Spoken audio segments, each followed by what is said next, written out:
Karine Lemarchand, de son vrai nom, Karine Mfayo Kourera, est née le 16 août 1968 à Nancy, en Meurthe-et-Moselle, et est l'une des présentatrices de télévision les plus appréciées des Français. Forte de plus de 3 décennies de carrière, elle est devenue une icône de M6, célèbre pour des émissions telles que L'amour est dans le pré, Une ambition intime et Opération Renaissance. Avec son style d'animation sincère, humoristique et émouvant, elle a conquis le cœur de millions de téléspectateurs, devenant l'une des personnalités médiatiques les plus influentes. Cependant, derrière son sourire éclatant et son allure assurée, Karine Lemarchand a dû faire face à une profonde tristesse, à des épreuves difficiles et à des moments qui l'ont fait pleurer en silence. Finalement, dans une interview fictive accordée au Figaro en 2025, elle a avoué sa plus triste vérité. Une solitude qui l'a toujours habitée. Un vide qu'elle n'a pu combler malgré sa brillante réussite professionnelle et sa fille adorée, Alia. Le plus grand chagrin de Karine. Lemarchand n'était pas les difficultés financières ni les controverses professionnelles, mais un profond sentiment de solitude qui a débuté dès l'enfance et a persisté à l'âge adulte. Née dans une famille incomplète, elle a grandi sans la présence de son père, un Burundais qui a quitté la famille alors qu'elle n'avait qu'1 an et demi. Sa mère, secrétaire administrative, et sa grand-mère l'ont élevée, elle et sa sœur aînée Agnès, dans des conditions difficiles à Nancy. L'absence de son père a laissé une blessure inextricable, la laissant se demander si elle avait jamais été aimée comme il se doit. Dans une interview accordée à Elle en 2019, elle confiait que grandir sans père lui donnait l'impression qu'il lui manquait toujours un morceau de son cœur. Enfant, les longues nuits, assise à la fenêtre, elle regardait la rue et imaginait le retour de son père, mais cela n'arrivait jamais. Les larmes qui coulaient en silence, après le coucher de sa mère et de sa grand-mère, étaient des moments qui définissaient sa solitude. Cette tristesse s'est intensifiée à mesure qu'elle grandissait et qu'elle affrontait des défis amoureux. Malgré son charme et sa réussite, Karine Lemarchand a connu de nombreuses relations insatisfaisantes, de l'amour du rappeur Joey Starr à celui de la légende du football américain Lilian Thuram, en passant par d'autres relations éphémères. Sa rupture avec Lilian Thuram en 2013, après 6 ans de vie commune, a été l'une des plus douloureuses de sa vie.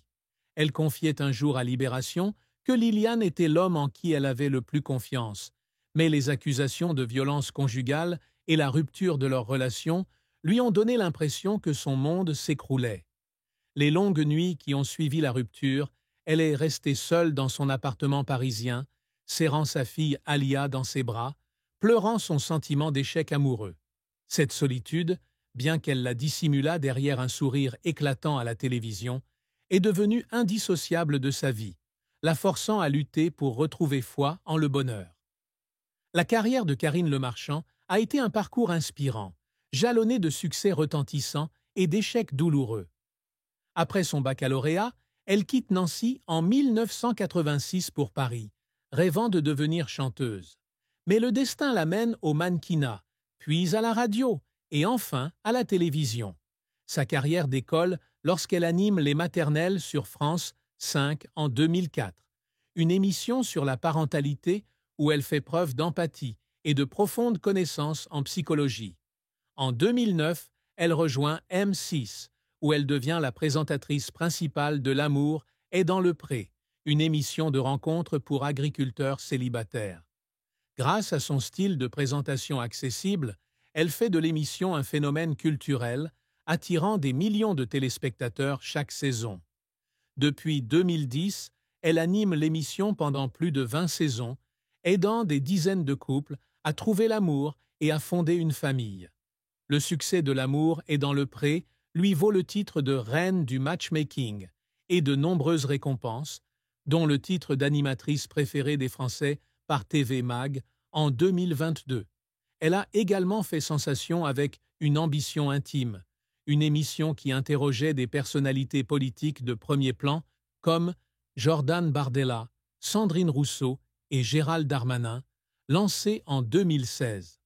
Grâce à son approche franche et à sa capacité à déterrer des histoires personnelles, elle a apporté un regard neuf sur les personnalités publiques, faisant de cette émission l'un des talk-shows les plus populaires de M6.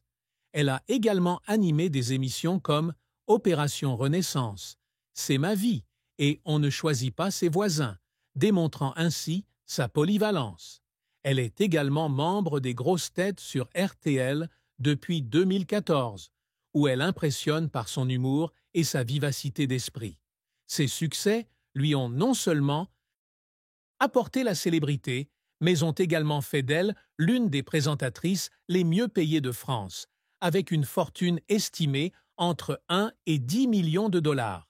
Cependant, sa carrière n'a pas été exempte de revers et de controverses.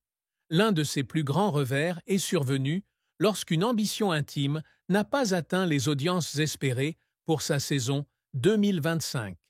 Dans une story Instagram, elle a admis que l'émission n'avait pas eu le succès escompté, ce qui l'a déçue et l'a amenée à se demander si elle serait encore pertinente auprès des téléspectateurs.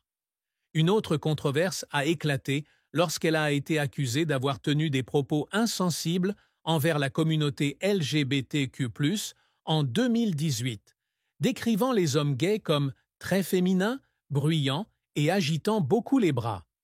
Bien qu'elle se soit ensuite excusée et ait rejoint la campagne Urgence homophobie, les critiques publiques l'ont profondément blessée.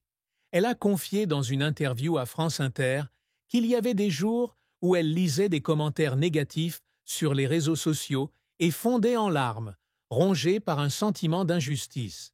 Ces moments, assise seule dans son bureau, se demandant si elle était vraiment appréciée, ont laissé des cicatrices dans son cœur. Sa carrière ne s'est pas limitée à l'animation.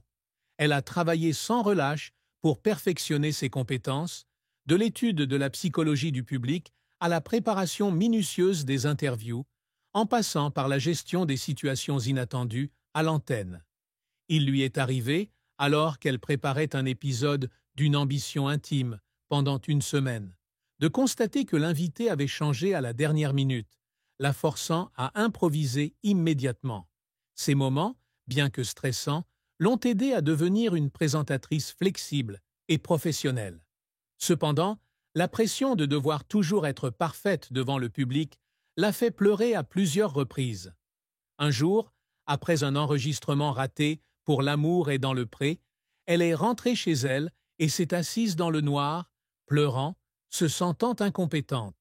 Ses larmes, bien que douloureuses, l'ont motivée à persévérer et à proposer des programmes de meilleure qualité au public.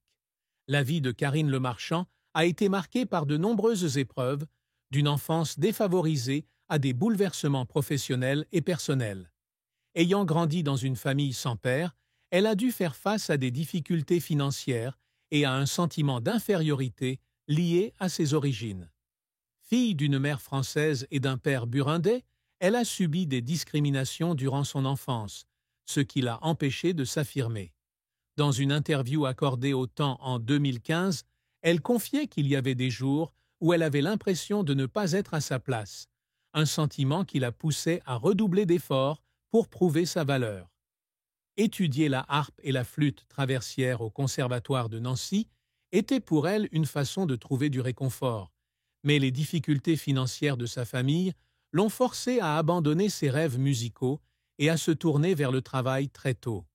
À l'âge adulte, elle a dû faire face à des défis dans une carrière médiatique très compétitive. Durant ses premières années à la radio et à la télévision, elle a souvent été rejetée en raison de son manque d'expérience, ce qui l'a obligée à travailler jour et nuit pour se perfectionner. Un autre défi majeur a été la découverte de ses fibromes utérins en 2010, un diagnostic qui l'a plongée dans un état de panique. Dans une interview accordée à Elle en 2019, elle a confié que cette maladie avait été l'un des moments les plus effrayants de sa vie, car elle craignait de ne plus pouvoir continuer à élever Alia. Heureusement, elle s'est rétablie après l'opération, mais cette expérience lui a laissé une phobie de sa santé, et elle a vécu avec le sentiment que son temps était limité. Dans sa vie personnelle, elle a dû faire face aux difficultés liées à des relations amoureuses ratées et à la pression d'être mère célibataire. Après sa séparation avec Liliane Thuram, elle a élevé seule Alia, alors âgée de 10 ans, sous le regard du public. En 2020, lorsqu'Alia a été arrêtée pour conduite sous influence, elle a dû faire face à une vague de critiques publiques, lui laissant le sentiment d'avoir échoué en tant que mère. Elle a confié sur Instagram qu'il était extrêmement douloureux de voir sa fille jugée et que les larmes versées en serrant Alia dans ses bras témoignaient de son amour inconditionnel.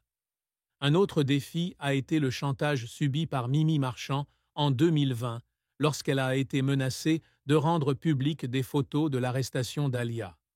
Bien qu'elle ait gagné son procès en 2025, l'affaire l'a laissée dans un état de stress extrême, avec le sentiment que la vie privée de sa famille avait été violée. Ce qui a attristé Karine Le Marchand, et vraiment attristé, c'est la perte d'être chère et le sentiment d'impuissance face aux tragédies mondiales. L'une de ses plus